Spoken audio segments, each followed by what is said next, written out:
por ejemplo, un infarto agudo de miocardio, que va a alterar esa contractilidad de los miocardiocitos, que termina generando que el ventrículo no se contraiga bien, por lo tanto no va a poder eyectar esa sangre.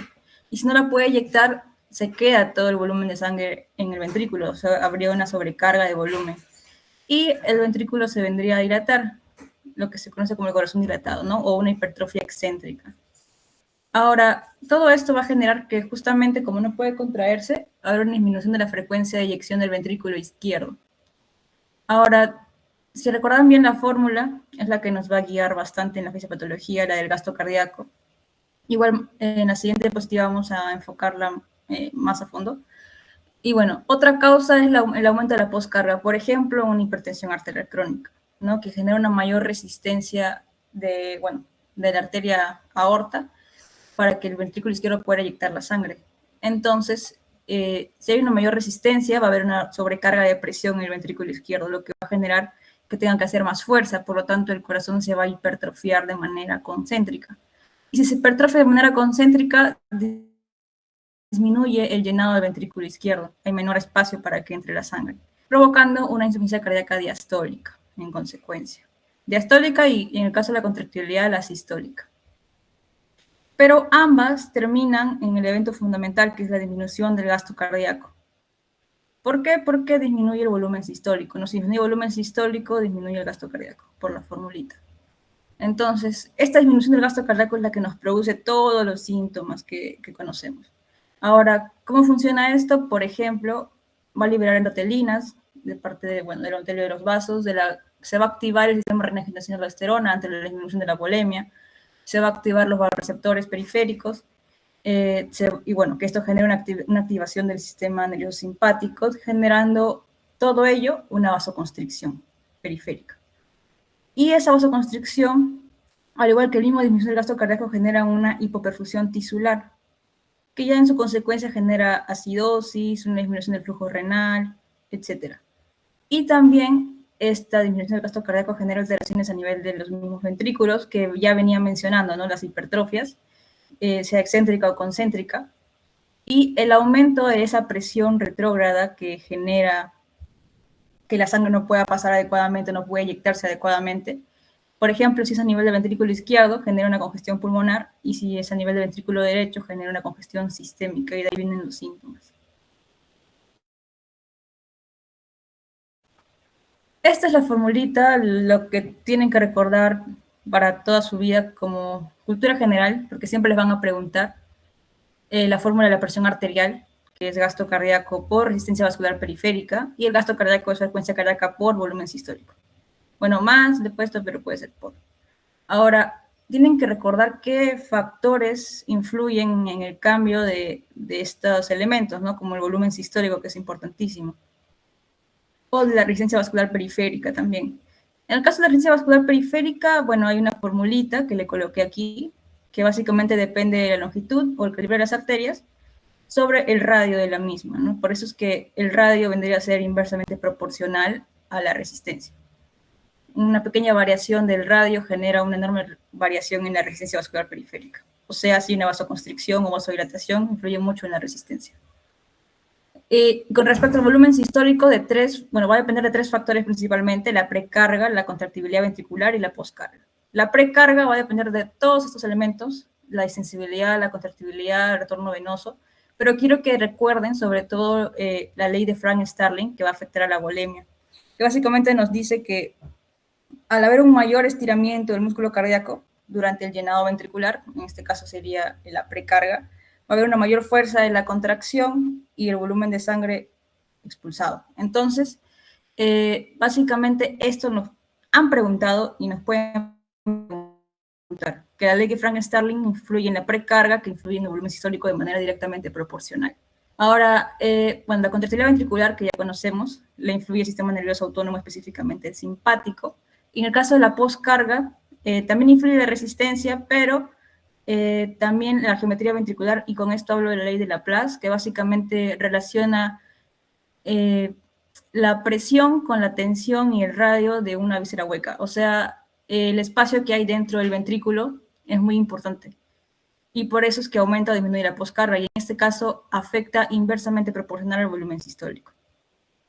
Bien, esto es lo que tienen que recordar de la fisiopatología. Y ahora sí vamos con la clasificación. Seguro han escuchado que hay muchas clasificaciones de la insuficiencia cardíaca, y yo lo he ordenado de esta manera en que se pueda entender mucho mejor, ¿no? Tenemos una insuficiencia cardíaca de alto gasto cardíaco y de bajo gasto cardíaco. La que más frecuente y la que conocemos es la de bajo gasto cardíaco.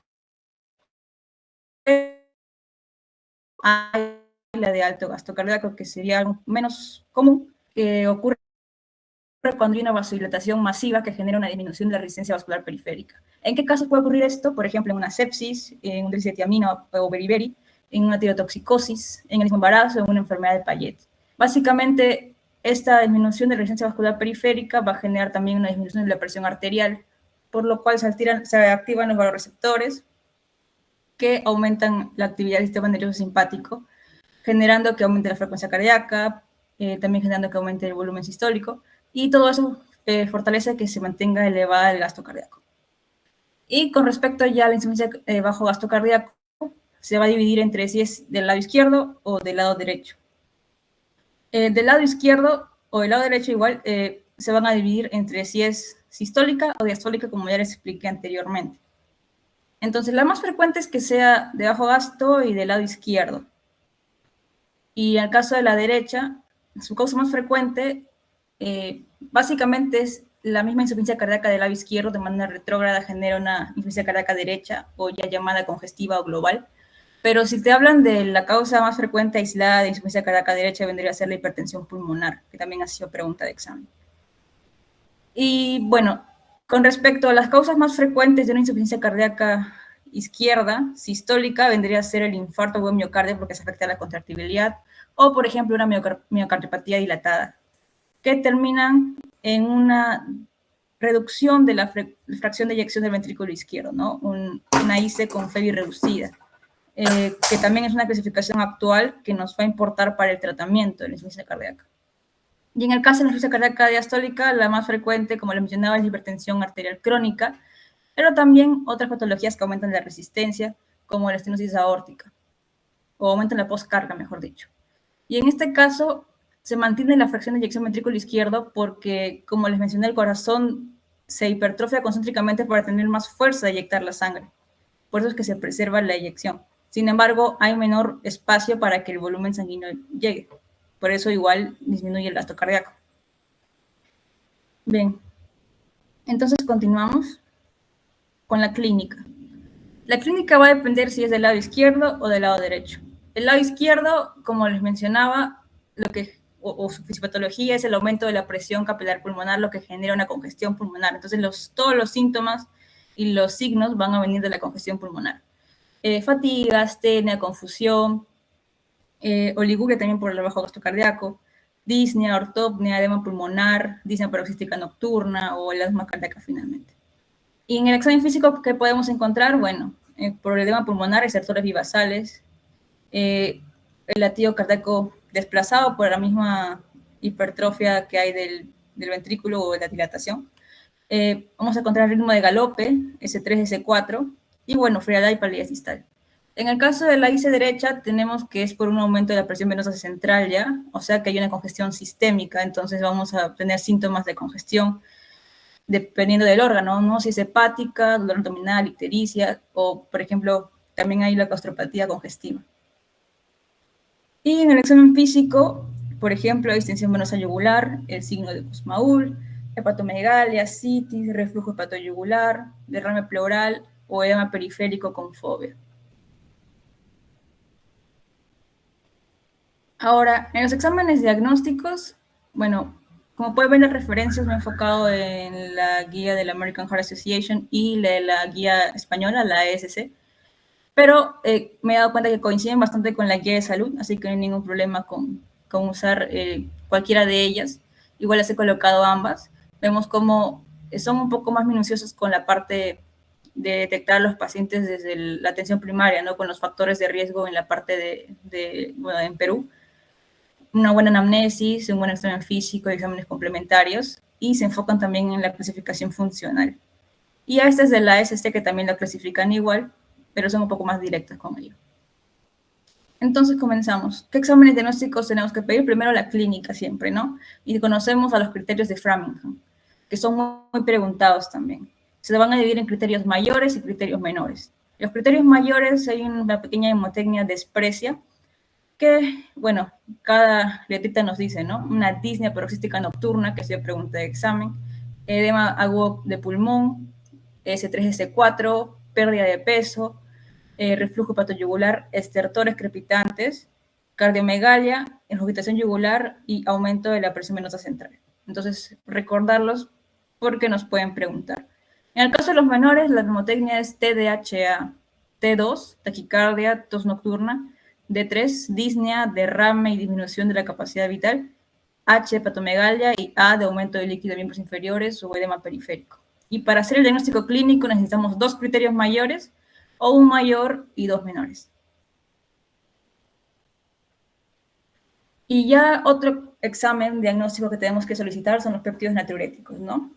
En este caso lo indicamos o son indicados cuando hay antecedentes en la historia clínica o en la anamnesis, o le hemos pedido un EKG y también salió anormal con crecimiento de cavidades, por ejemplo. Entonces, ¿por qué? Porque tiene un alto valor predictivo positivo, es decir, un valor normal de estos péptidos natriuréticos nos van a descartar que haya una insuficiencia cardíaca con mucha probabilidad.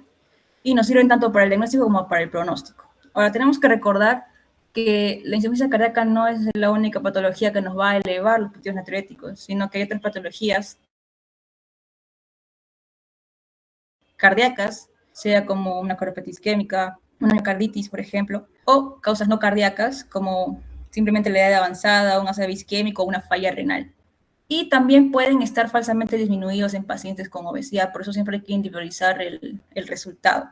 Pero nos dan algunos puntos de corte generales en un contexto estable y en un contexto agudo, dependiendo si es el BNP o el pro-BNP, que es, digamos que un poco más sensible, porque permanece más tiempo a nivel sanguíneo para el diagnóstico y se puede detectar mucho más rápido. Entonces, eso es con respecto a los péptidos natriuréticos. Otro examen importantísimo es el ecocardiograma, que debe realizarse a todos los pacientes que tengan sospecha o diagnóstico de insuficiencia cardíaca, porque no solamente nos habla de la etiología, no nos dice si de repente alguna válvula está fallando o es la contractibilidad del ventrículo izquierdo, por ejemplo, sino que también nos habla del pronóstico del paciente. ¿Por qué? Porque evalúa la función sistólica global mediante la medición de la fracción de eyección del ventrículo izquierdo, lo que les mencionaba también en las clasificaciones. Y esta clasificación nos va a ayudar al tratamiento más individualizado de los pacientes. Entonces, ¿cómo dividimos según ello? Bueno, si es menor o igual del 40%, se considera una FEBI reducida. Y si es del 41 al 49%, se considera levemente reducida. Si es mayor o igual a 50% es preservada, o si ya tuvo tratamiento y, bueno, ha mejorado, se considera una FEBI mejorada. Ahora nos importa la FEBI preservada sobre todo, perdón, la FEBI reducida sobre todo, y ya se juntan la levemente reducida y la preservada en un solo tratamiento. Otra clasificación es la de la New York Heart Association, que es la clasificación funcional que también han preguntado en exámenes y que, bueno, también lo usan para ver el pronóstico y el tratamiento de los pacientes. Y lo va a dividir en 4 clases. Clase 1, que es sin limitación a la actividad física, o sea, está normal. Clase 2, cuando hay una leve limitación, pero a la actividad moderada recién comienzan los síntomas de disnea, fatiga, palpitaciones. La clase 3, cuando hay una moderada limitación mediante síntomas con al mínimo esfuerzo. Y la clase 4, cuando ya es severa y hay síntomas en reposo. Después, la clasificación por estadios de la American Heart Association, que lo divide en 4 estadios. Un paciente que está en riesgo de insuficiencia cardíaca, es decir, no tiene la enfermedad, pero tiene factores de riesgo como hipertensión, diabetes, obesidad o historia familiar, se considera un estadio A. Un estadio B se considera o pre-insuficiencia cardíaca se considera un paciente que no tiene síntomas ni signos, pero tiene ya una enfermedad estructural, ¿no? Que se puede haber visto en el ecocardiograma o con los biomarcadores elevados. Y un estadio C, que es donde mayormente se diagnostican a los pacientes, es ya una insuficiencia cardíaca sintomática, con síntomas actuales o previos y que también tiene una enfermedad estructural. Y ya el estadio D es una insuficiencia cardíaca avanzada, cuando los síntomas son mucho más marcados o son refractarios al tratamiento o que requieren muchas hospitalizaciones. Con respecto al tratamiento, lo que tienen que recordar es el tratamiento de la insuficiencia cardíaca con FEBI reducida, que es, básicamente tiene un núcleo, tiene una piedra angular, que no pueden olvidarse. Y ya pueden agregarles otros que son más sintomáticos. Entonces, ¿qué no tienen que olvidar?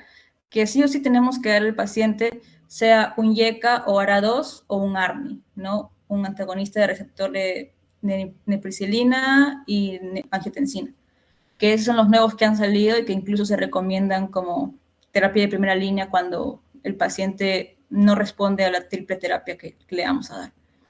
Y bueno, por los YECA y ARA2 ya conocen el captopril o enalapril o losartán, valsartán. Y el ARNI sería sacubitril, valsartán. Otro que tienen que darle, que es muy importante, son los beta-bloqueantes. ¿Por qué? Porque disminuye la mortalidad de la insuficiencia cardíaca con disfunción sistólica, sobre todo, que ha sido pregunta de examen. Y entre ellos destacamos el carvedilol, porque tiene un bloqueo tanto beta como alfa. Ahora, también se le dan la espironolactona, que son antagonistas de receptor mineralocorticoides, y esos vendrían a ser la piedra angular, ¿no? Que no podemos olvidarnos. También se recomienda, según la guía, para todos los pacientes, tengan o no tengan diabetes mellitus, los ISGLT2, como la dapaglifosina. Y también en pacientes sintomáticos, los diuréticos. Y ya según la última actualización de 2023, nos dicen que en los más pacientes, o sea, los que tienen FEBI preservada o FEBI ligeramente reducida, se les da sí o sí ISGLT2, o sea, dapaglifosina, y se les puede dar diuréticos si tienen síntomas. Y por lo demás es tratar las comorbilidades y la etiología. Pero sí o sí ISGLT2 también para ellos, para reducir el riesgo de hospitalización o muerte cardiovascular. Entonces, recordar la piedra angular, los YECA, ARA2 o beta bloqueantes y el antagonista de receptores mineralocorticoides. Ahora, cosas puntuales que coloqué aquí, porque suelen preguntar bastante en exámenes, es, bueno, los fármacos que se disminuyen la postcarga, los YECA, ARA2, beta bloqueantes, los que disminuyen la precarga, que serían los diuréticos, y los que disminuyen la mortalidad, que son bastante preguntados también, que son todos ellos, incluyendo los dispositivos como el DAI, el desfibrilador automático implantable, y la terapia de resincronización cardíaca. Esos también incluyen dentro de disminución de la mortalidad. Aparte los IGLT2, aparte los antagonistas receptores de mineralocorticoides y beta bloqueantes y todos los que actúan a nivel del sistema renina angiotensina aldosterona. También se menciona la digoxina como fármaco que aumenta la contractibilidad miocárdica, pero solo se da en pacientes que tienen alguna fibrilación auricular y no se puede controlar la frecuencia con beta bloqueador nada más. Pero hay que tener bastante cuidado con la intoxicación digitálica, por eso es que he colocado aquí algunos fármacos que favorecen la intoxicación digitálica, que tener en cuenta si nos preguntan. Y bueno, ¿qué síntomas tendrían, ¿no? los pacientes? Sobre todo arritmias ventriculares. Bueno, eso es con respecto a insuficiencia cardíaca. Entonces, es bastante puntual la parte del tratamiento, pero ahora tengo algunas preguntas que son fijas, por así decirlo. Y esta es un poco sencilla. ¿Cuál sería un criterio mayor para el diagnóstico de insuficiencia cardíaca según los criterios de Framingham? ¿Alguien se anima a responder?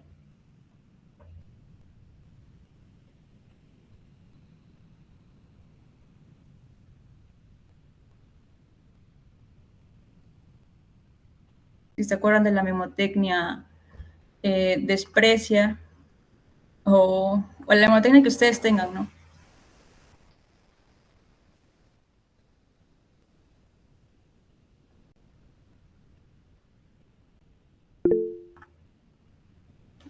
La B. Sí, muy bien, Valerie. Recordando la memotecnia, tenemos criterios mayores, menores. La memotecnia desprecia y las que le dije que se acuerden sí o sí, la línea paroxística nocturna, que como han visto ha sido pregunta de examen. Otras que han preguntado bastante son los criterios menores, porque a veces los suelen confundir con los mayores, como la taquicardia más de 120, la tos nocturna, la disnea de esfuerzo, que es menor, un criterio menor, la hepatomegalia también es un criterio menor, y diferenciar que el edema agudo de pulmón es mayor, pero el edema periférico es menor, ¿no? Entonces, esas diferenciales nada más. Vamos con otra pregunta.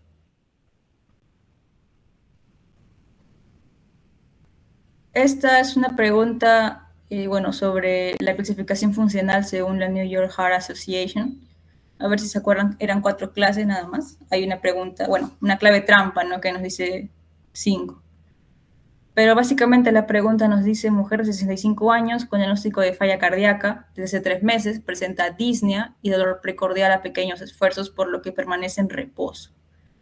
El examen físico nos dice que está en ortopnea, frecuencia cardíaca de 100 latidos por minuto, frecuencia respiratoria 24 respiraciones por minuto, tiene infiltración yugular y edema de miembros inferiores. ¿Cuál sería su clasificación según hija? ¿Alguien se anima a responder?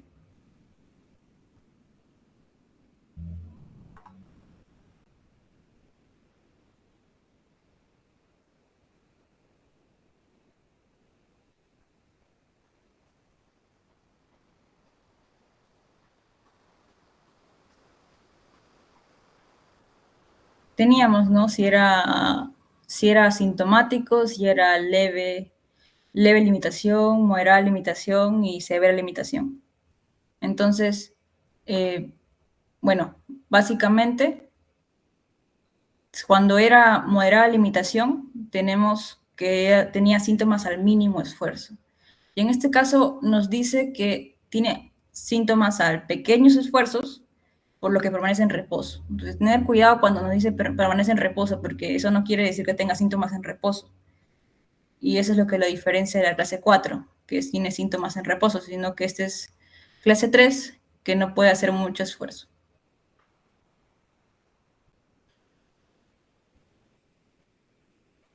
Estas sí son un poquito más complejas, pero sí las he explicado.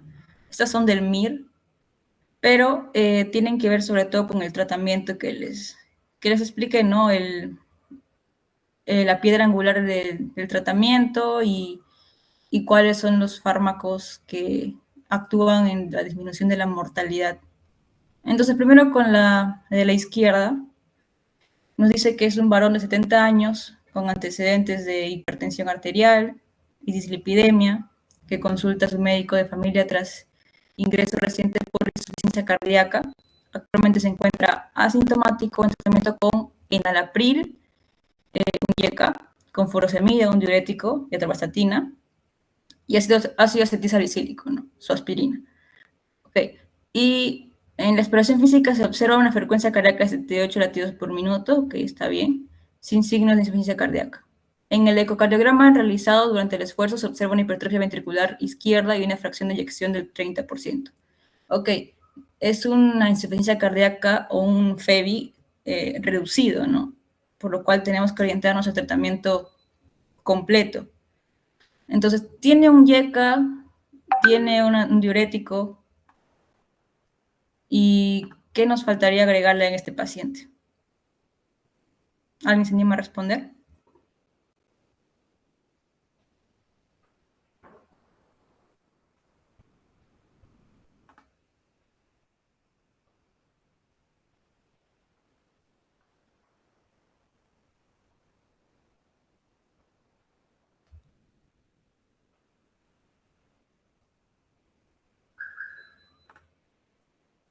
Porque si recordamos, tenía que incluirse varios fármacos, ¿no?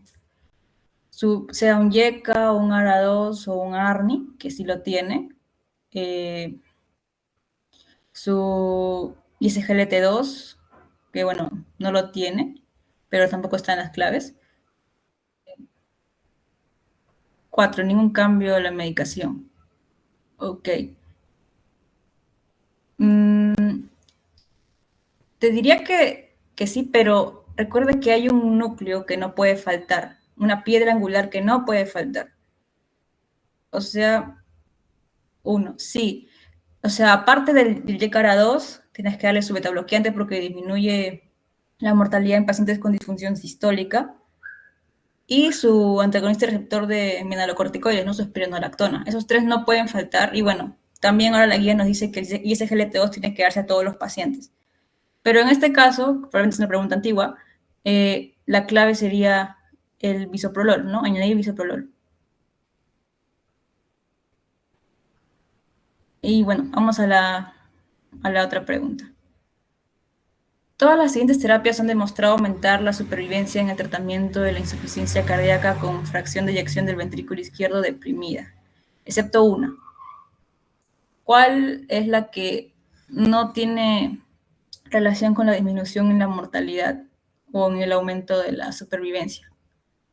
¿Alguien se anima a responder?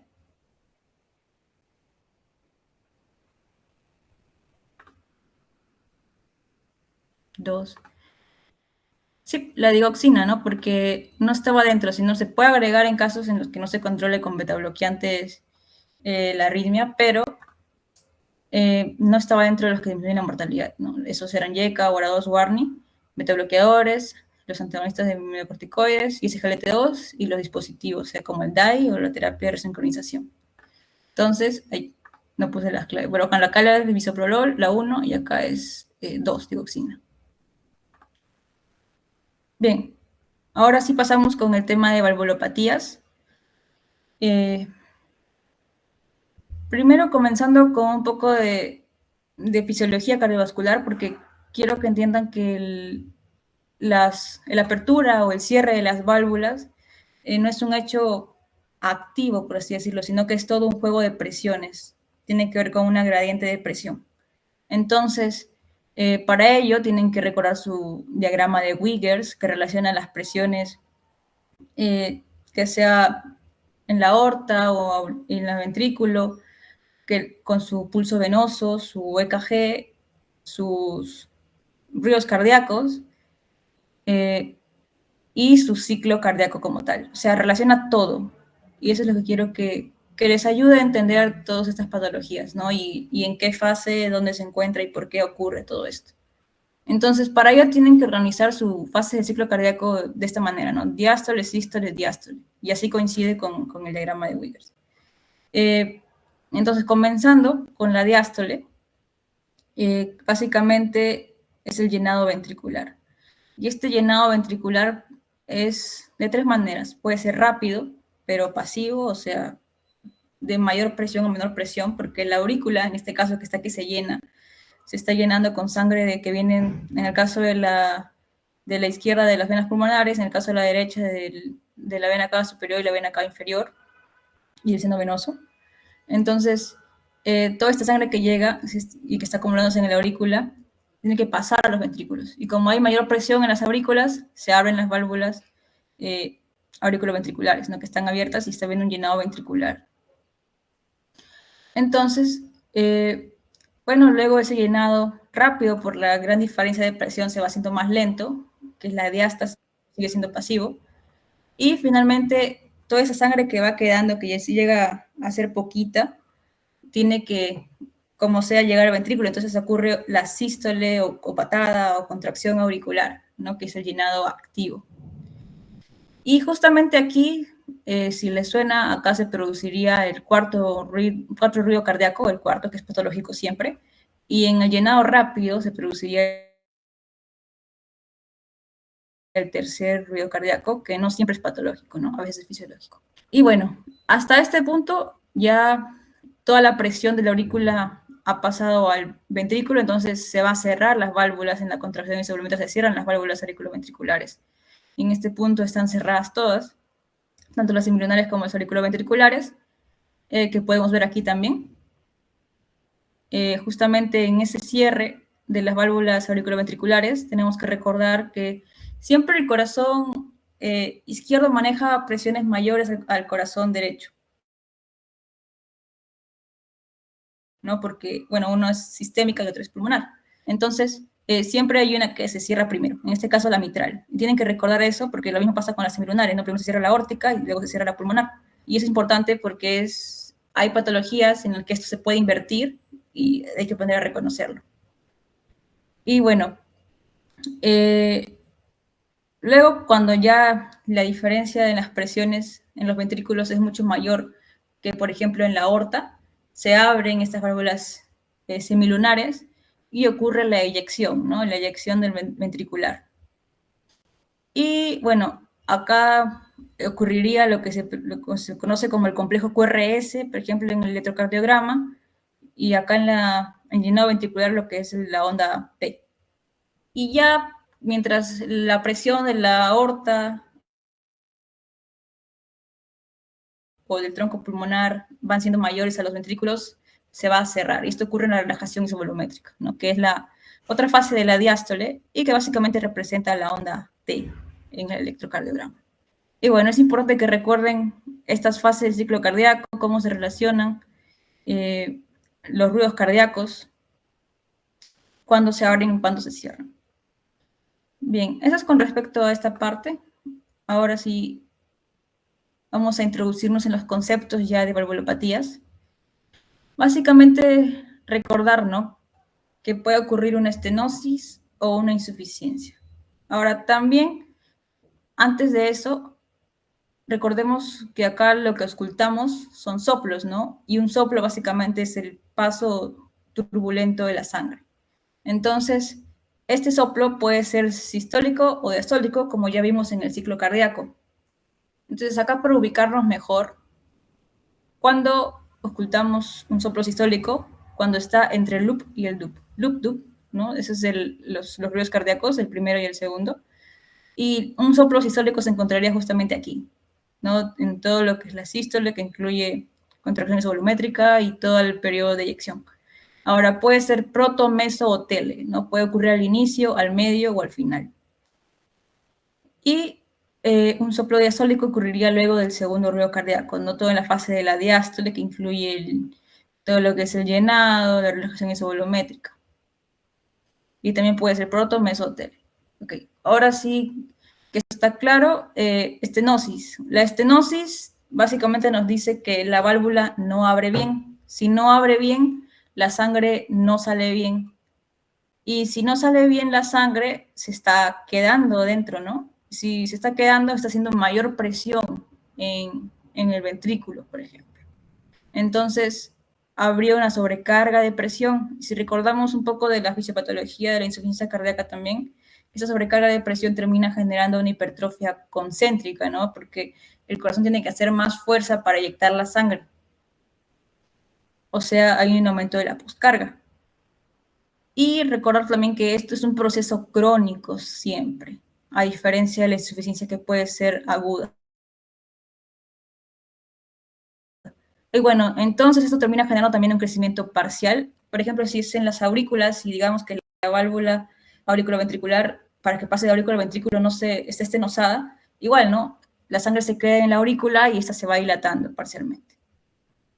Y en la insuficiencia es lo contrario, o sea, acá no abre bien, pero en la insuficiencia no cierra bien. Entonces la sangre se ingurgita, se regresa. Y al regresarse la sangre, habría una sobrecarga de volumen, porque igual el volumen sigue regresando. Y esa sobrecarga de volumen termina generando en el ventrículo una hipertrofia excéntrica, el ventrículo se dilata. Y al dilatarse ya habría un crecimiento total, ¿no? Incluso en la aurícula también termina dilatándose por completo porque no pasa la sangre que está yendo hacia los ventrículos. Entonces hay que recordar esos dos conceptos, ¿no? Estenosis, siempre crónica, hipertrofia concéntrica, sobrecarga de presión, y la insuficiencia puede ser aguda o crónica y genera una hipertrofia excéntrica o dilatación. Ahora sí, las valvulopatías, bueno, depende de la ubicación, ¿no? Pueden ser de corazón o de las cavidades derechas o de las cavidades izquierdas. Ahora, yo me voy a enfocar en las de las cavidades izquierdas, o sea, la válvula aórtica y la válvula mitral, porque son las que más preguntan.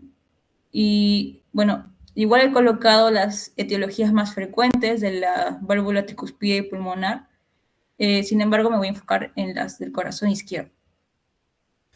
Ahora, bueno, esto con respecto a la etiología, ¿no? Estenosis aórtica, su principal etiología es la calcificación degenerativa, es un proceso crónico.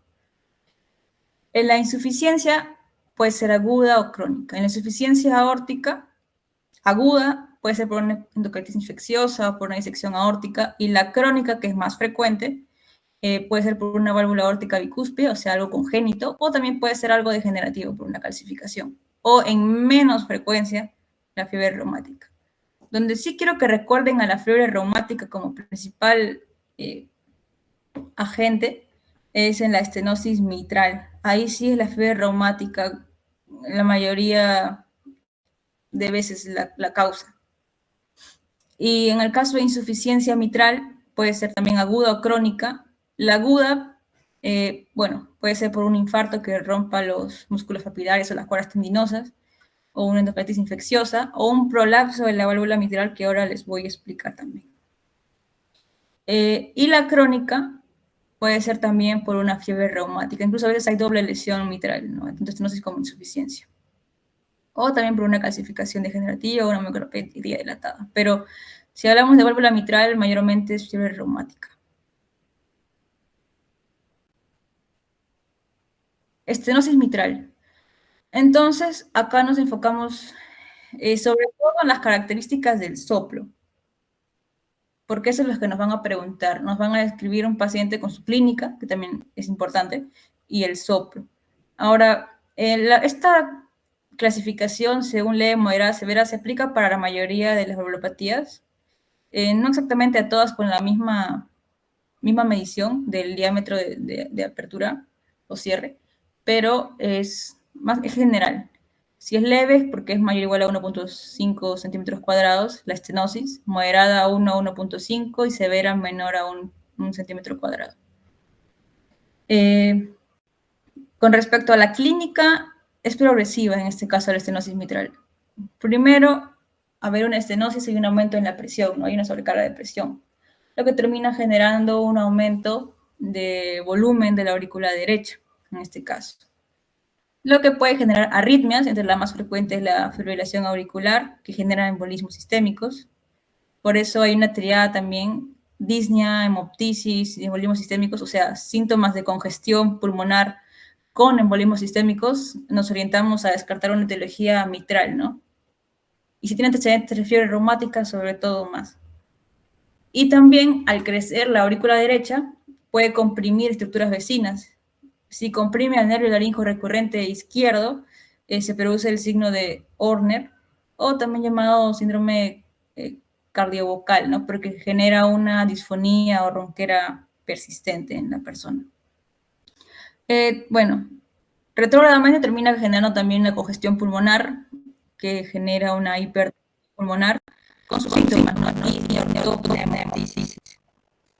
Y finalmente nos lleva a una falla de la derecha, ¿no? Insertar de la derecha, por irritación circular, edema megalia. Entonces, cuando llega al vehículo derecho, va a afectar también a la válvula pulmonar. En este caso, cuando se oculta un soplo de insuficiencia pulmonar, ya se conoce como el soplo de Graham-Still, ¿no? Que se asocia tanto como secundariamente a una estenosis mitral, porque ha retrocedido todo ese flujo pulmonar, ha hecho que no pueda esta válvula cerrarse bien, y bueno, se genera el soplo de Graham-Still. Entonces, ¿cómo es el soplo de una estenosis mitral? Básicamente es un soplo diastólico. Eso es importante porque una estenosis mitral es diastólico, pero una estenosis aórtica es sistólica. Entonces, siempre que es aorta y pulmonar, o sea, las semilunares, la parte de estenosis va a ser sistólica, pero lo contrario es con las auriculoventriculares, donde una estenosis es diastólica. Entonces, bien, es un soplo diastólico que viene con un chasquido de apertura, puede venir con un refuerzo presistólico, pero lo importante es que es un soplo diastólico con chasquido de apertura, que es fijo que pueden preguntar. ¿Y dónde se oculta mejor? En el foco mitral, ¿no? Que se ubica a nivel del quinto espacio intercostal, línea medio axilar izquierda, donde se encuentra básicamente el ápex del corazón. Y bueno, en la parte de semiología se conoce como la facies mitral o la facies de Covisart, que es esta característica de los pómulos enrojecidos o rubicundos, con la palidez frontal y una ligera cianosis en el labio, en la nariz y las orejas. No se conoce como la facies mitral. Y cuando esta, digamos, llega hasta casi la aurícula derecha, puede generar también una insuficiencia tricuspidia. Cuando se asocia a una insuficiencia tricuspidia, ya hay cambia de facies y se conoce como la facies tricuspidia o el Shattuck. Pero eso es por la parte semiológica. Acá recordar la clínica y el soplo diastólico o chasquido de apertura. Y el soplo de Graham-Steele que a veces podrían preguntar. Respecto al tratamiento, sí me he enfocado en las guías actualizadas de tratamiento de valvulopatías, pero eso es muy poco probable que pregunten, a menos que quieran o les interese dar exámenes como el MIR, que a veces es un poquito más complejo. Pero en exámenes nacionales o del curso no creo que les pregunten mucho el tratamiento de las valvulopatías porque es un poco más complejo. Lo que tienen que recordar es que se pueden hacer exámenes complementarios, el EKG, puede haber crecimiento de cavidades y arritmias. En la radiografía igualmente puede haber signos de congestión pulmonar, puede haber el crecimiento de las cavidades, pero lo que tienen que recordar es que la ecocardiografía transtorácica es la técnica de elección en todas las valvulopatías. Todas las que vamos a ver tienen que hacerse una ecocardiografía para el diagnóstico.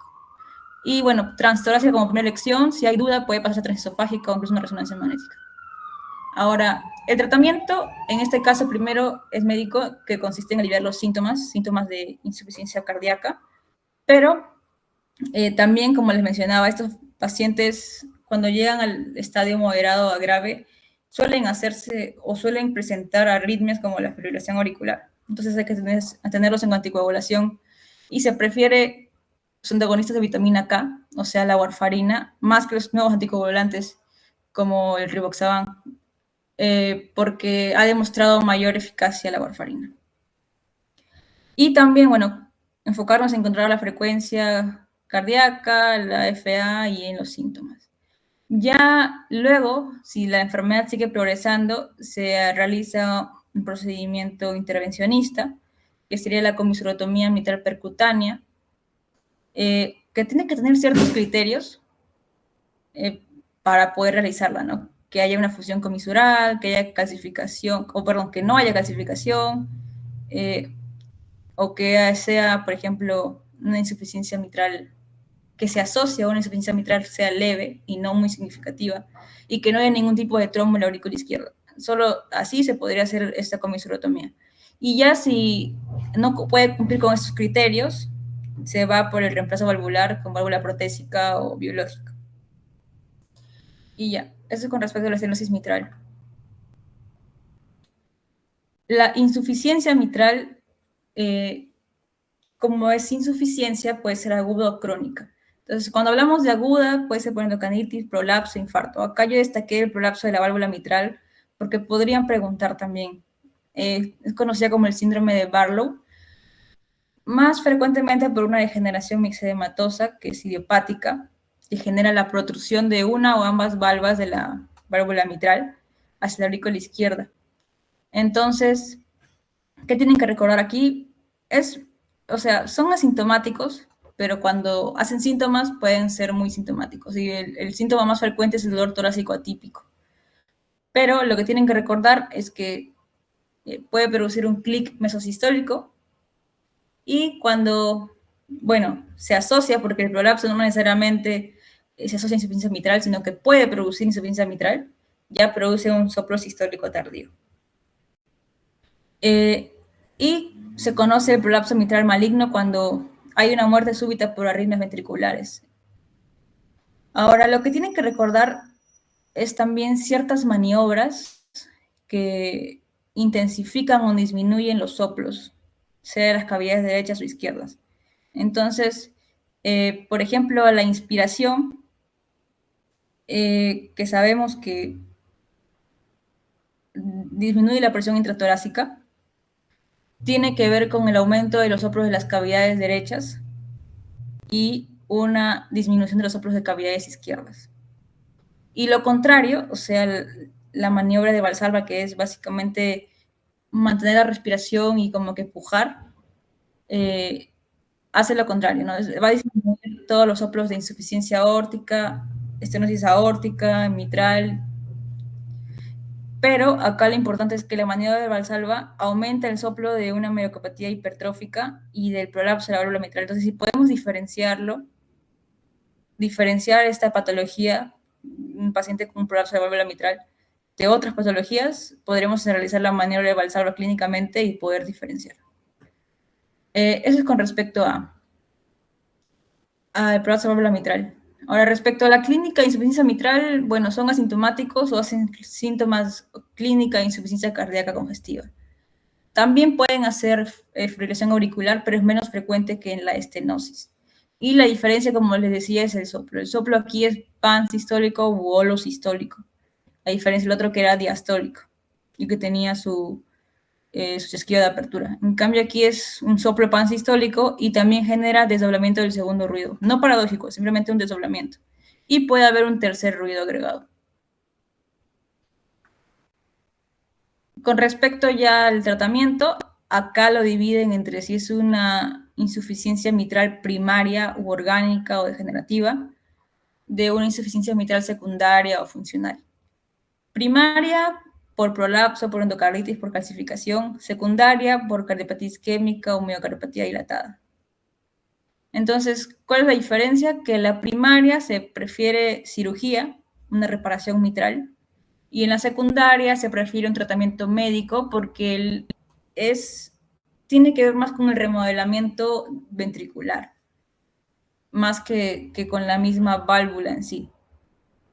Es por ello que estos fármacos que disminuyen ese remodelamiento que hay, actúan a ese nivel y pueden ayudar. Aparte que clínicamente les va a ayudar. Igual los clasifican también según estadios, si es en riesgo, progresiva, o sea, leve moderada, o si es severa asintomática o severa asintomática. Le he colocado, pero no creo que pregunten. Lo que siempre hay que recordar es que el estadio C2 y el estadio D siempre se van a cirugía. Nada más. Estenosis aórtica, bueno, la etiología igual es una patología crónica. Acá lo dividen entre la ubicación, si es supravalvular, valvular o subvalvular. Lo más frecuente es que sea de la válvula misma. Congénita, la válvula bicúspide, o sea, que sea una válvula bicúspide o unicúspide, y si es adquirida por calcificación. Y las causas más frecuentes vendrían a ser la congénita y la degenerativa más que la reumática. Reumática, pensar en estenosis mitral, por ejemplo. Y acá tiene su triada. La estenosis aórtica sí tiene su triada y siempre en los exámenes le preguntan con la triada de angina, síncope y disnea. Y le pueden agregar el plus del pulso arterial. Su pulso arterial es parvus tardus, que es característico también de estenosis aórtica. Ahora, su soplo también es característico de estenosis aórtica, es un soplo sistólico eyectivo, como podemos ver en su rombito, porque es creciendo, decreciendo. Y acá hay un desdoblamiento paradójico del segundo ruido cardíaco, paradójico ahora sí, y se puede agregar un cuarto ruido cardíaco, ¿no? Pero acordarse que como es estenosis aórtica, o sea, de la válvula simulunar, es sistólico y es creciendo, decreciendo. Ahora, hay un concepto importante que es el fenómeno de Gaillard-Bardin, que básicamente es una disociación entre los componentes ruidoso y musical del soplo cardíaco escuchado en la estenosis aórtica. O sea, ¿a qué se refiere? Que el soplo tiene un componente que es más tosco, más áspero, y un componente que es más agudo, más musical. El componente áspero se escucha mejor en el foco aórtico y el componente musical se escucha mejor en el foco mitral. Entonces, al auscultar al paciente podemos escuchar ese sonido sistólico en el foco mitral y podemos confundirlo con una insuficiencia mitral. Pero no, solo se trata del fenómeno de Gaillard-Bardin, que es propio de la estenosis aórtica. O sea, es la misma válvula, el mismo soplo, sino que hay ese fenómeno. Y bueno, eso es con respecto a la estenosis aórtica. Tratamiento, Aquí el tratamiento es básicamente o un reemplazo quirúrgico o un implante percutáneo. Va a depender del paciente. Si el paciente es mayor, tiene poca expectativa de vida, se opta por un reemplazo quirúrgico. Porque, bueno,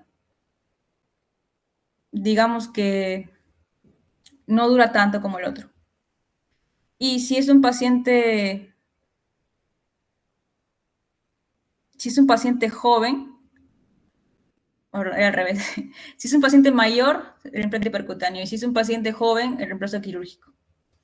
Porque el implante quirúrgico dura más, perdón, el reemplazo quirúrgico dura más, por eso se prefieren los jóvenes o que tengan alta expectativa de vida.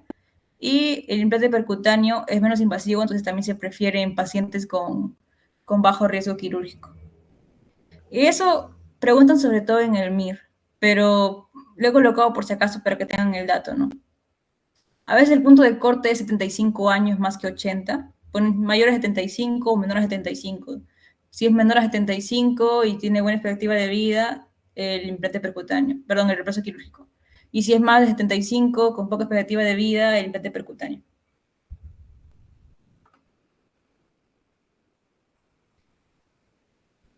Y bueno, la insuficiencia aórtica para finalizar con velopatías. Más comúnmente es de causa degenerativa en ancianos, en causa congénita también es por válvula bicúspide, puede ser mecánica y en el caso de la insuficiencia aórtica aguda puede ser por endocarditis o disección aórtica. Entonces acá lo bastante curioso es que tiene bastante clínica o semiología, ¿no? Sobre todo por las características, sea del pulso arterial, que es amplio, o sea, es Magnus, tiene un ascenso rápido, es Seller, y es un pulso que se eleva y colapsa muy abruptamente, que es lo que se conoce como el pulso saltón o colapsante o un martillo de agua. Entonces, de aquí viene también el pulso de Corrigan, que es justamente esa distensión y colapso de las carótidas, que se puede inspeccionar, ¿no? Semiológicamente al paciente. El pulso de Kinkel, que es la palidez distal de las uñas, dependiendo de la alternancia entre cada latido. El signo de Muset, que es el balanceo, o sea, del tórax sobre la cabeza, sincrónicamente con cada latido. El de Durosies, que es que se oculta en la femoral, se oculta un soplo sistólico y diastólico, o sea, un doble soplo crural. Y el signo de Hill, que es cuando la presión arterial sistólica en la pierna es 20 milímetros de mercurio más alta que en la presión sistólica en el brazo. Lo he colocado porque podrían preguntar, porque lo mencionan bastante con respecto a la insuficiencia aórtica. Entonces, siempre que les describan estos síntomas, pensar en insuficiencia aórtica. Ahora, bueno, también el soplo característico de insuficiencia aórtica es un soplo diastólico, es un soplo, bueno, que puede tener también un tercer ruido y se puede asociar al soplo de Austin Flint, que es también un soplo protomesodiastólico que se oculta en el foco mitral, por lo que podría confundirse con una estenosis mitral, pero hay que diferenciarlo, ¿no? Porque en este caso la patología es la insuficiencia aórtica severa. Cuando nos asocia a una insuficiencia aórtica severa y escultamos un soplo que parece mitral, y la clínica y todo tiene que ver con insuficiencia aórtica, también orientarlo a que es simplemente un soplo de Austin Flint.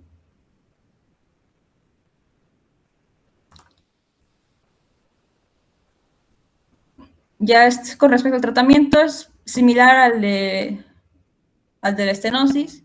Puede ser un reemplazo valvular o puede ser reparación conservadora de la válvula, ¿no? Igual indicaciones de cirugía en C2 y D2 de los estadios.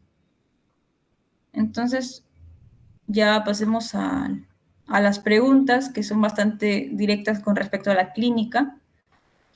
Un paciente varón de 60 años de edad con hipertrofia ventricular izquierda, al examen físico tiene un pulso tardus o parvus tardus, con frémito carotídeo, un soplo sistólico de eyección en región parasternal izquierda.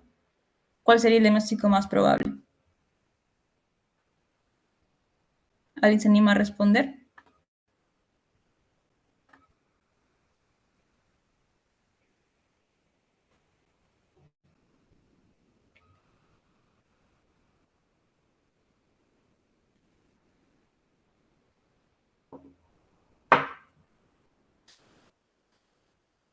Entonces nos vamos orientando por la clínica un poco, porque tiene hipertrofia ventricular izquierda.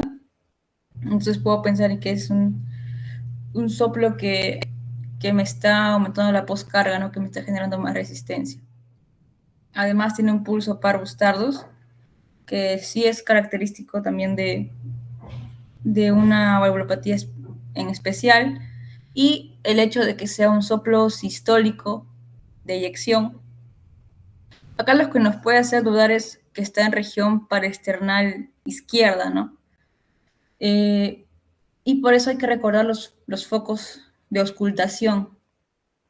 Si bien el foco aórtico está a nivel del segundo espacio intercostal paraesternal derecho, hay un foco aórtico accesorio o foco de ERP o punto de ERP que se encuentra en el tercer espacio intercostal, o sea, abajito del foco pulmonar, que básicamente se usa para insuficiencia aórtica, pero no quiere decir que no se puede usar para estenosis aórtica. Y si hablamos de un soplo sistólico de eyección y nos orientamos por una valvulopatía que afecta al ventrículo izquierdo, es muy probablemente que sea una estenosis aórtica. Entonces lo que les mencionaba es soplo sistólico eyectivo con el pulso parvus tardus y que se puede auscultar en el foco aórtico accesorio.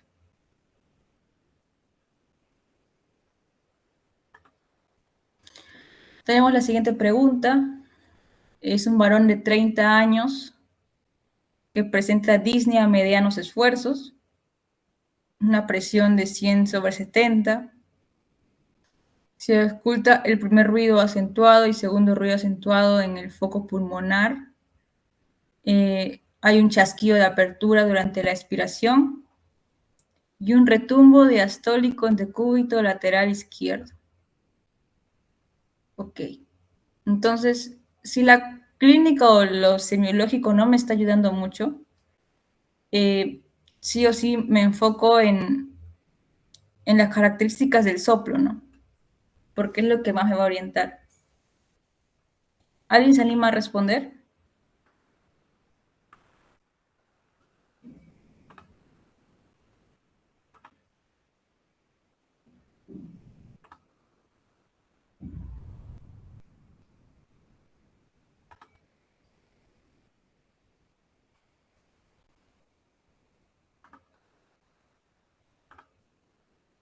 Bien, entonces, si es diastólico y está bueno, se escucha mejor en decúbito lateral izquierdo, y yo me oriento primero a qué focos están en ese punto, ¿no? Tenemos bueno, para externar al pulmonar, al tricuspidio, pero cuando yo me ubico o me echo de decúbito lateral izquierdo, sobre todo lo que choca es el ápex, y en el ápex está el foco mitral.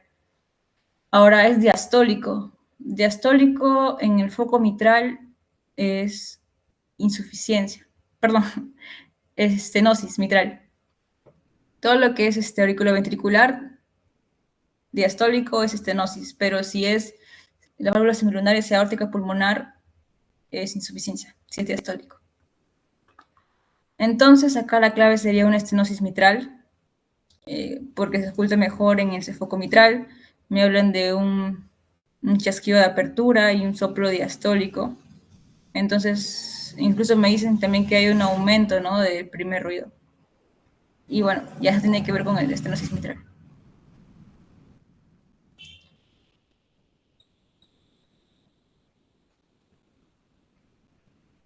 Esta es una preguntita así un poco más complicada que tiene que ver con el tratamiento, que como les mencionaba, suelen preguntar más en el MIR. Bueno, igual lo voy a leer. Es un varón de 75 años que refiere disnea progresiva con una tolerancia al esfuerzo cada vez menor. Refiere síncope en 2 ocasiones en los últimos meses coincidiendo con un esfuerzo moderado y refiere dolor torácico ocasional que aumenta con el esfuerzo. ¿No? Entonces, acá ya como que por la clínica nomás me oriento, ¿no? Porque recordemos la triada de angina, disnea y síncope, ya me oriento a una estenosis aórtica. Y me agregan que tiene un pulso arterial característico parvus tardus y un soplo mesosistólico, ¿no? Con eso ya me confirman que es una estenosis aórtica. La analítica es normal, excepto por una creatinina de 2.2 miligramos por decilitro. El cálculo de riesgo quirúrgico establece un riesgo intermedio, señale cuál de las siguientes opciones terapéuticas es la más indicada. Entonces, yo tenía dos opciones en el caso de una estenosis aórtica: hacer un reemplazo valvular o un implantáneo. Gracias, Martín. Dos. Sí, ¿no? Porque había una opción que se prefería para pacientes de menor edad, otra opción que era para la mayor edad, y también una que se prefiere para pacientes con bajo o alto riesgo cardíaco. Entonces, si recordamos, el TAVI, si bien digamos que está en un rango de edad de 75 años que se tiene que individualizar, recordemos que nos dice un riesgo moderado. Entonces tengo que tratarlo como ya, no como bajo riesgo, sino como un moderado o alto riesgo. Entonces sí, sería un TAVI, un implante percutáneo de la válvula aórtica.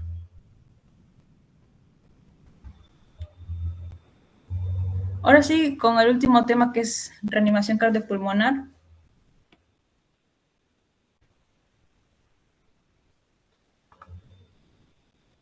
Primero, bueno, nos piden hablar del shock, ¿no? Recordemos qué es un shock.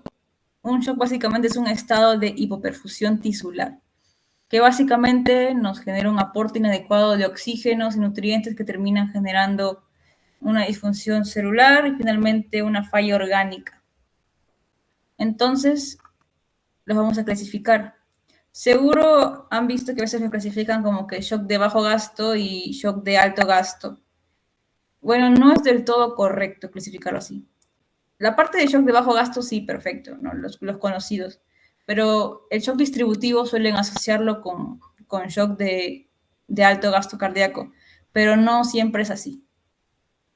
Porque si bien tiene un alto gasto o gasto normal al inicio, termina siempre en un bajo gasto cardíaco en las fases tardías. Entonces es mejor asociarlo a que es un shock con una vasodilatación generalizada y una disminución de la resistencia vascular, a diferencia del otro shock, del otro tipo de shock. Por eso que es un shock de bajo gasto y shock distributivo. Entonces, cuando hablamos de shock de bajo gasto cardíaco, tiene que ver con problemas de la bomba, o sea, del corazón, o con el volumen. Entonces, tenemos tres principalmente: shock hipovolémico, shock cardiogénico y shock obstructivo. Y con respecto al shock distributivo, los que conocemos son shock séptico, shock anafiláctico, shock neurogénico, y a veces le asocian el shock endocrino. Entonces, vamos a ver un poquito. Es un resumen de lo que tienen que recordar de los tipos de shock, a grosso modo. Entonces, primero, el shock hipovolémico básicamente es una disminución del volumen intravascular, disminución del volumen sanguíneo, que puede ser por hemorragias, ya sería un shock hemorrágico, pérdidas gastrointestinales, deshidratación, quemaduras muy extensas o tercer espacio. Entonces, su fisiopatología, ya saben, ¿no? Disminución del volumen, que genera disminución de la precarga, y la precarga, si se altera, termina generando una disminución del gasto cardíaco, y compensatoriamente tendría que elevarse la resistencia vascular periférica para compensar para evitar que se baje la presión.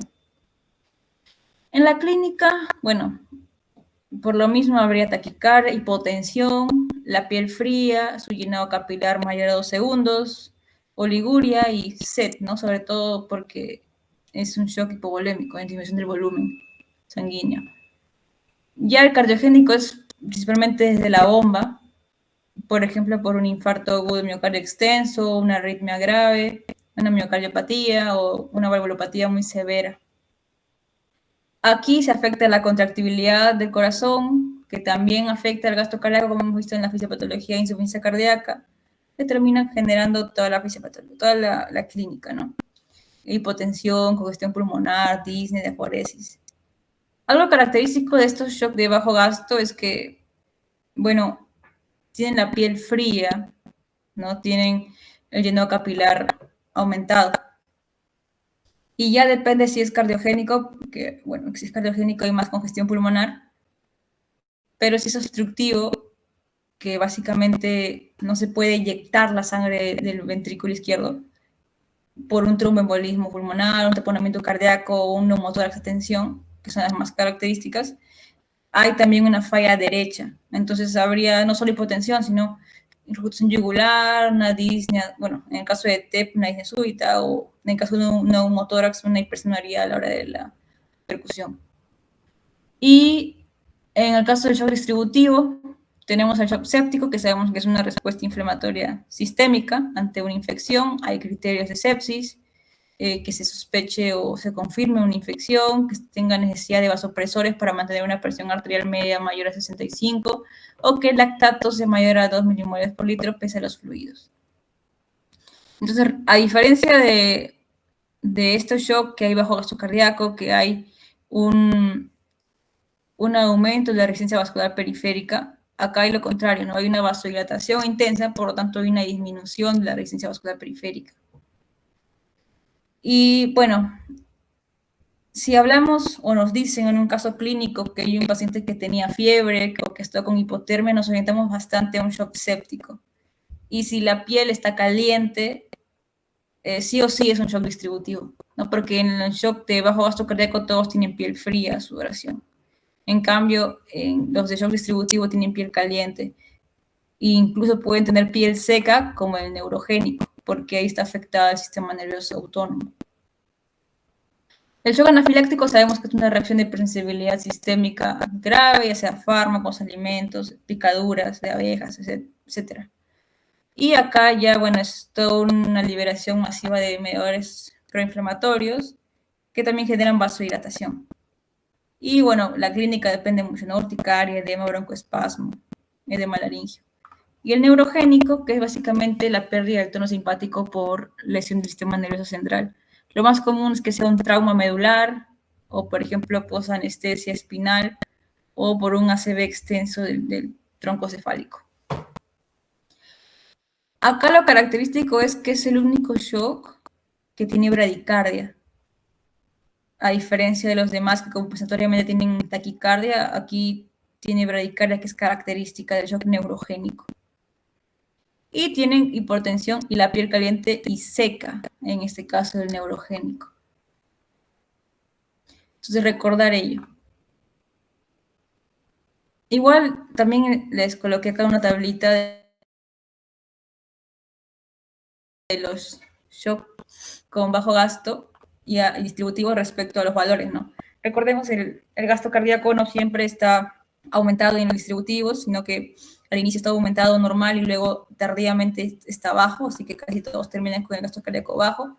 La resistencia vascular periférica es lo que más varía.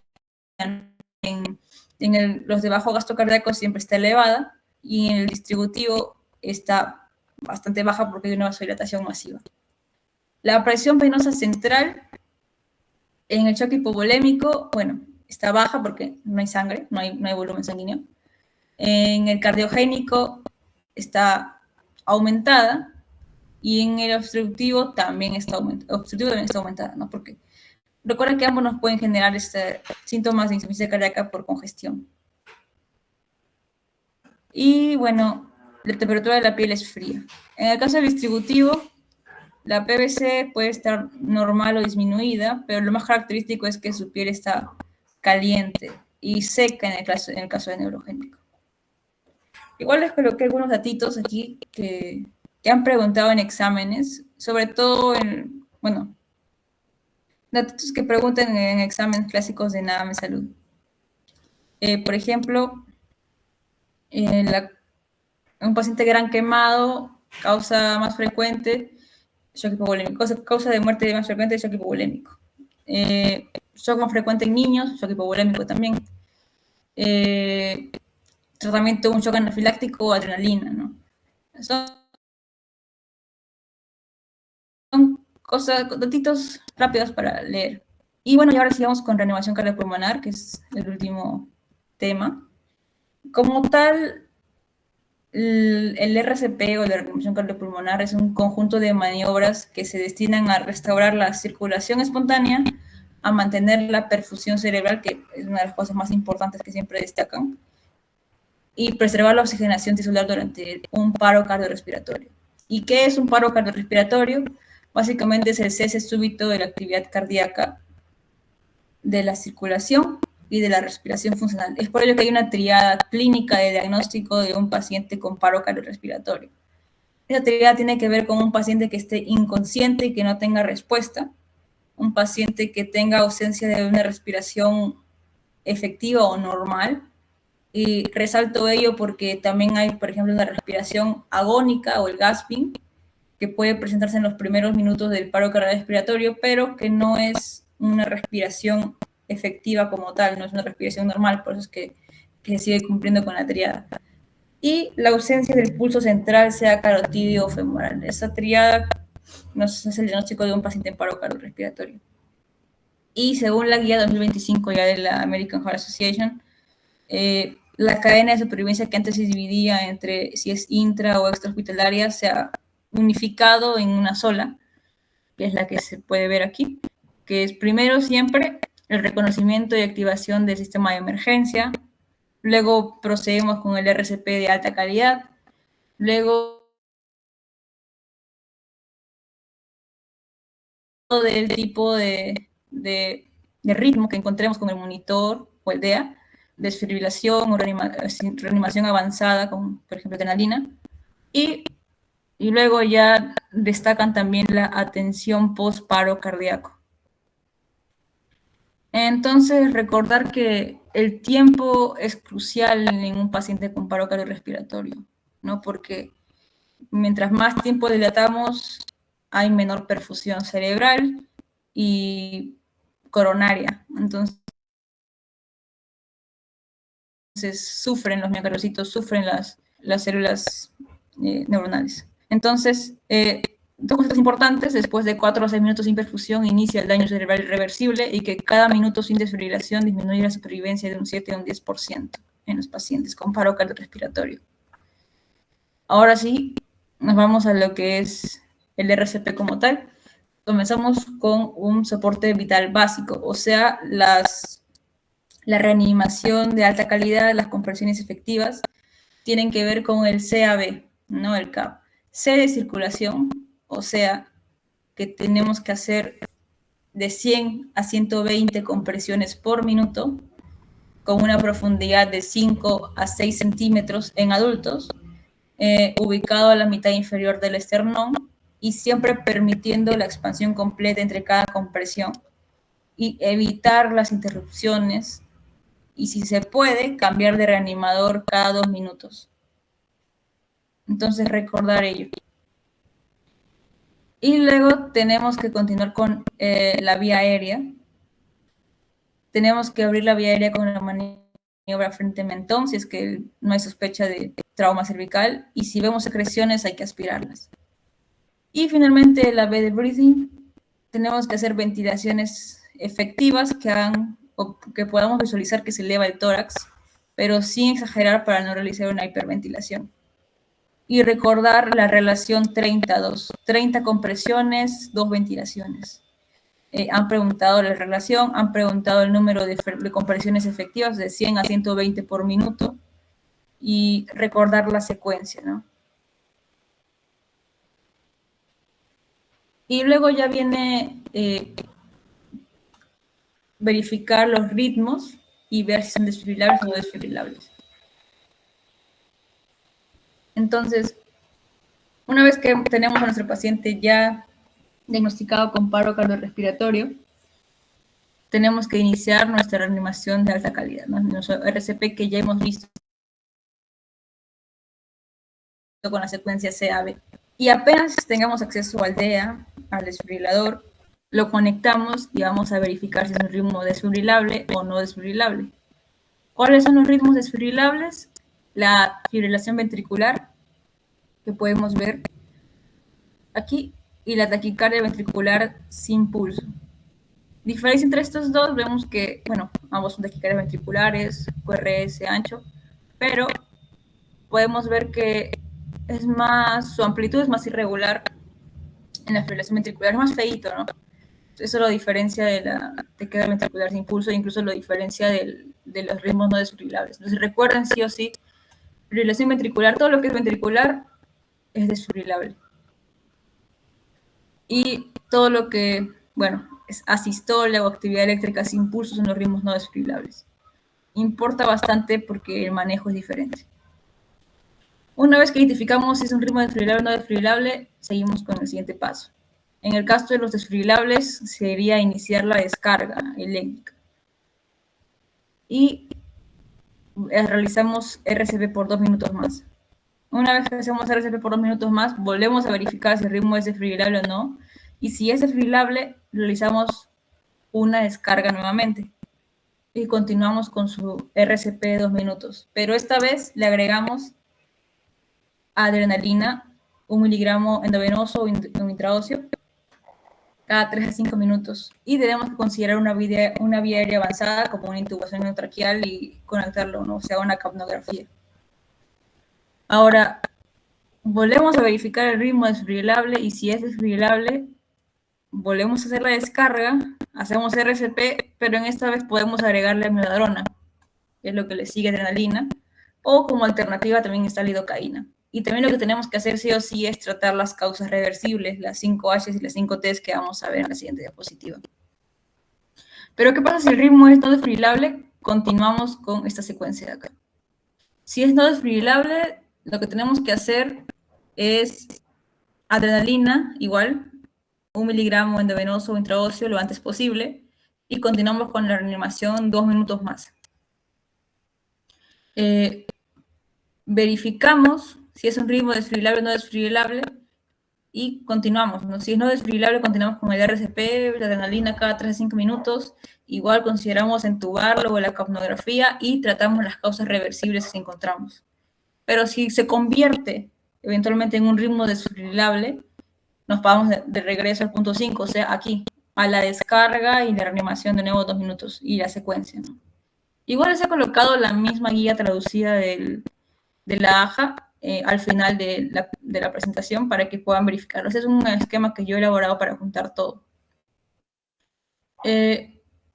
Recordar que tenemos que minimizar las interrupciones, evaluar el ritmo cada 2 minutos, y cuando paramos, cuando encontremos una resolución, una recuperación espontánea del paciente o hasta que ya el equipo desista, ¿no?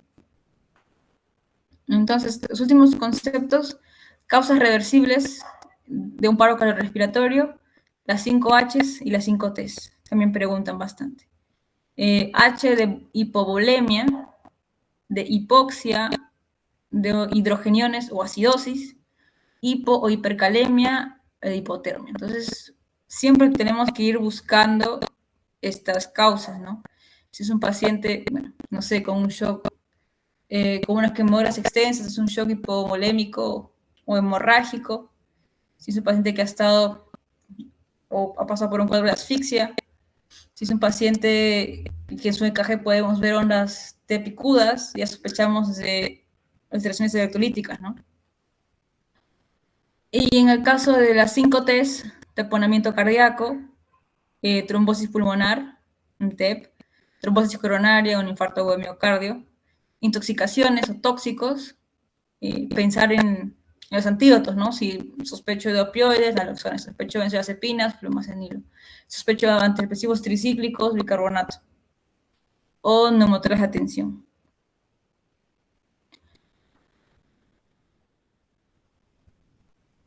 Y como les decía, cuando dejamos de hacer las compresiones y todo el circuito, cuando tenemos un retorno de la circulación espontánea, el ROSC, o cuando ya el equipo desista. Entonces, cuando detectamos que tenemos un un retorno de circulación espontánea, cuando empezamos a palpar el pulso central, cuando detectamos presión arterial, cuando vemos una mejoría en el color de la piel, cuando hay movimiento, tos, respiración, o ya vemos un ritmo organizado en el monitor o en el DEA. ¿Y qué cuidados posparo cardíaco tenemos que recordar? Bueno, primero que tiene que tener una buena oxigenación y ventilación, tenemos que mantener la saturación entre 92, 98, 94, 98. Su presión arterial de CO2 entre 35 y 45 para evitar la hiperventilación. Tiene que tener una presión arterial mayor o igual a 65, o sea que esté hemodinámicamente estable. Tenemos que controlar el estado neurológico, velar el ganglo, si hay convulsiones, evitarlos, y si no despierta, un electroencefalograma podríamos ser considerado. Controlar la temperatura, porque recordemos que la hipotermia también era una de las causas no reversibles, mantenerla entre 32 y 37.5 centímetros, evitar la fiebre, buscar las 5H5Ts, ¿no? Por ejemplo, un encaje de 12 derivaciones, si hay sospecha de infarto o miocardio, considerar la coronariografía, por ejemplo. Y siempre la monitorización metabólica, ¿no? El control glucémico, el lactato, el balance hídrico, la diuresis. Y eso es con respecto a la última parte de reanimación cardiopulmonar. Entonces vamos a las preguntas. Las alteraciones de la presión venosa central, la PVC, y la resistencia vascular sistémica en el shock cardiogénico. Recordemos que es un shock de bajo gasto cardíaco. Entonces, ¿cómo encontraríamos la PVC y la resistencia vascular sistémica? ¿Alguien se anima a responder?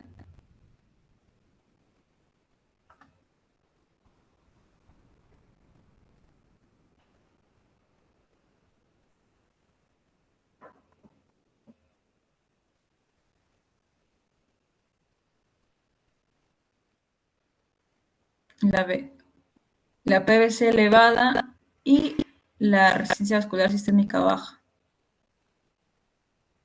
Ok. Recordemos que si hay vasodilatación o si hay vasoconstricción. En estos pacientes, a diferencia del shock distributivo, no hay una vasodilatación masiva, ¿no? O sea, la resistencia no está bajando. Entonces, acá la resistencia vascular está elevada. Y es compensatoriamente también al bajo gasto cardíaco. Se eleva la resistencia vascular sistémica por vasoconstricción y para mantener la presión arterial, ¿no? La PVC sí va a estar elevada porque es un shock cardiogénico, o sea, la sangre no está yendo correctamente, sino que está retrocediendo, y por eso es que hay una regresión, o retrógradamente el volumen sanguíneo está yendo hacia la parte sistémica. Siguiente pregunta.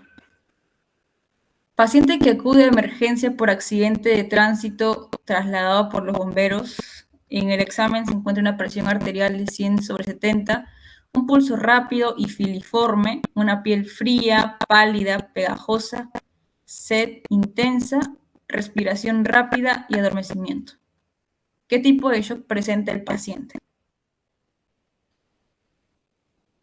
¿Alguien se anima a responder?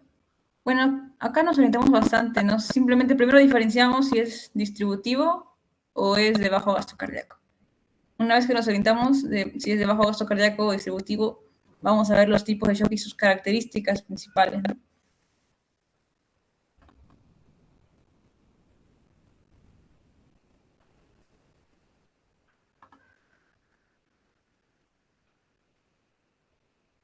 ¿Alguien se anima a responder?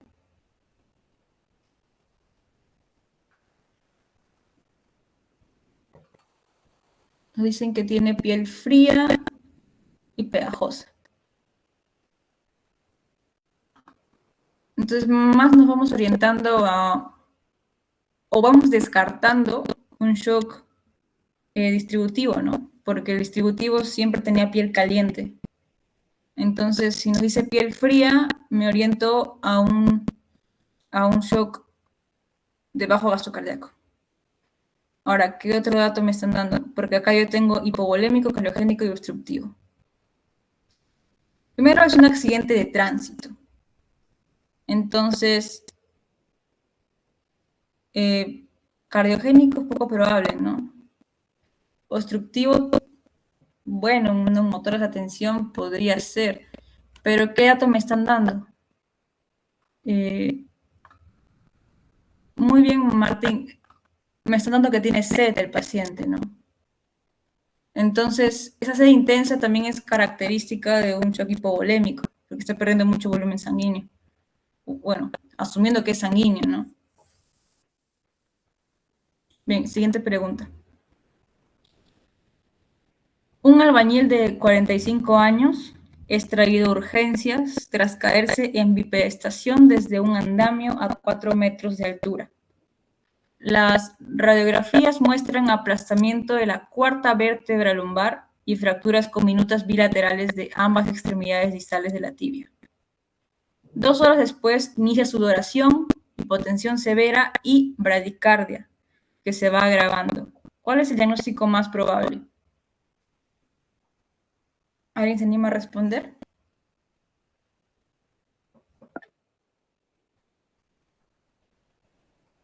Shock por hemorragia interna. Ok, acá hay que recordar varias cositas. Ok, sudoración, hay hipotensión, ya eso es característico de los shock, pero hay un daño, digamos, del sistema nervioso autónomo, ¿no? O sea, primero porque hay un daño en la vértebra lumbar. Segundo, me están diciendo que hay bradicardia, que no es característico más que de uno de los tipos de shock. O sea, el único que tiene bradicardia, primero asumiendo que es un shock distributivo, ¿no? Sería un shock neurogénico. O sea, si hay bradicardia es neurogénico. ¿Por qué? Porque ya está afectado el sistema nervioso autónomo. Y en este caso hay un daño medular, por lo cual confirmo que es un shock neurogénico. Entonces la clave sería la A, shock neurogénico. Siguiente pregunta. Un preescolar de 24 meses desde hace 3 días presenta fiebre, rinorrea y tos. La madre lo trae a emergencia por notar lesiones petequiales en miembros inferiores y abdomen. Refiere que lo nota decaído e hipoactivo. Al examen tiene lesiones petequiales difusas, llenado capilar más de 2 segundos, piel tibia, sensorio alternante, pulmones con taquipnea, murmullo vesicular pasa bien en ambos campos pulmonares, está taquicárdico. ¿Qué tipo de shock presenta según la evaluación primaria? ¿Alguien se anima a responder?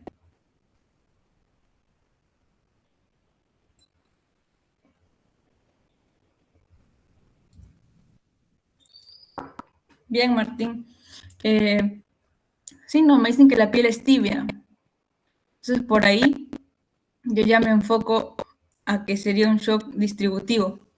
Y si nos vamos pensando más a fondo, bueno, podría ser un shock séptico, ¿no? Porque tiene antecedente de una infección. Pero acá, bueno, me dan de frente distributivo. Entonces la clave sería la C, distributivo.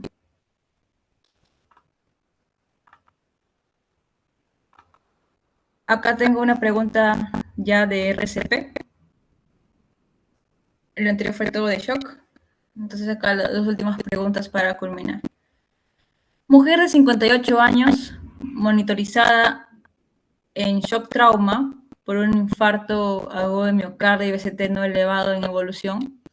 Durante el examen presenta una pérdida súbita de conciencia. En el monitor se visualiza la imagen adjunta. ¿Cuál es el primer paso a ejecutar? ¿Alguien se anima a responder? Y que me diga también qué tipo de ritmo es el que estamos viendo en la imagen, ¿no?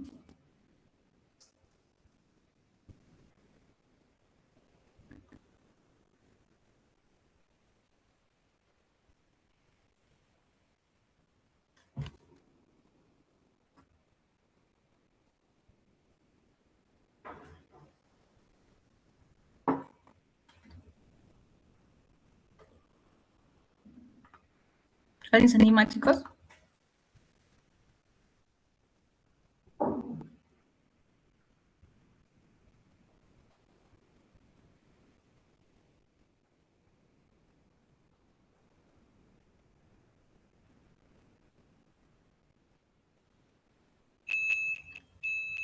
Ah, fibrilación ventricular.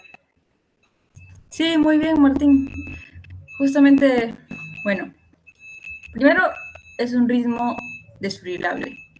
¿Por qué? Eran dos, los ventriculares, ¿no? La fibrilación ventricular y la taquicardia ventricular sin pulso. El más feito, como el que podemos ver en la imagen, es fibrilación ventricular.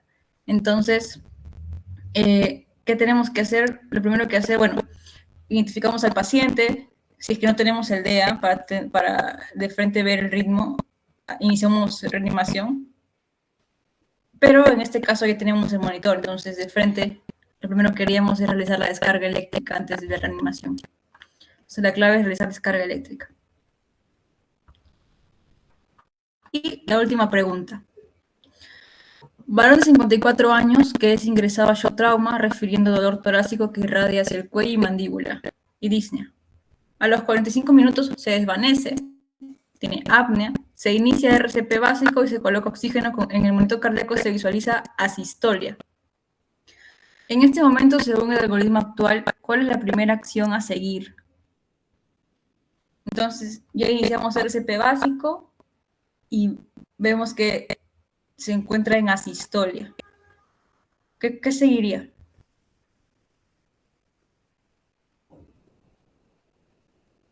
Muy bien, Martín. Administrar adrenalina, ¿verdad? Porque, bueno, es un ritmo no desfibrilable, entonces no podemos realizar descarga eléctrica, tenemos que continuar con las compresiones.